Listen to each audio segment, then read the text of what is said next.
nous sommes en direct du Festival de Cannes. Donc on est à la quinzaine des réalisateurs. Aujourd'hui, on a l'opportunité de voir un film qui s'appelle Jeanne captive. Je signe un accord pour une rançon de 10 000 livres et vous risquez de tout me faire perdre parce que vous êtes incapable de garder une pucelle. Allez, enfermez-la dans sa chambre.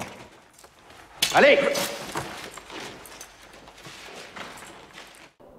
Après le film, nous avons assisté à la conférence de presse.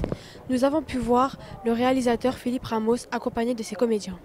Pourquoi vous êtes-vous intéressé à l'histoire de Jeanne dans son intimité et pas au mythe Jeanne d'Arc en fait? Quel que soit le personnage que j'aborde, j'essaye d'aller chercher l'humanité qu'il contient en lui. Pour Jeanne, ce que j'ai fait, je lui ai enlevé son armure, ça a été mon premier travail. Casser un petit peu cette image un peu caricaturale quand même qu'on a d'elle, Jeanne à cheval, son étendard, qui va combattre les Anglais, qui se fait brûler, voilà. Bon. C'était vraiment raconter sa Jeanne à lui et pas me surdocumenter sur un personnage qui est finalement tellement mystérieux et tellement opaque encore. Alors Cannes pour moi c'est un pur moment de bonheur, puisqu'on voit des stars, on voit des acteurs, on voit des réalisateurs.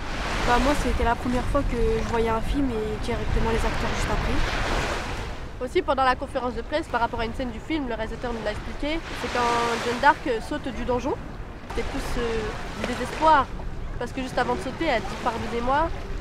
Je pense qu'elle s'adresse à cette voix qu'elle n'entendait plus à ce moment-là en fait.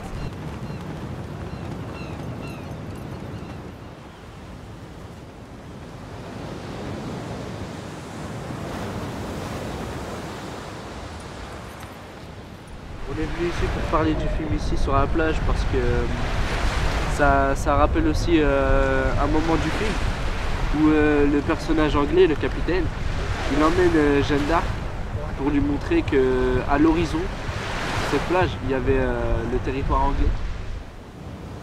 On l'appelle l'océan. Et après Dieu, c'est à lui que tous les hommes doivent obéir. Oui, tous les hommes. Même les Français, qui pourraient refuser d'obéir à un tel souffle. C'est ce qui fait le personnage de Jeanne d'Arc en même temps, le fait de la religion, parce que vu qu'elle parle à Dieu, et les anges lui parlent aussi. Elle n'entend plus ces voix-là.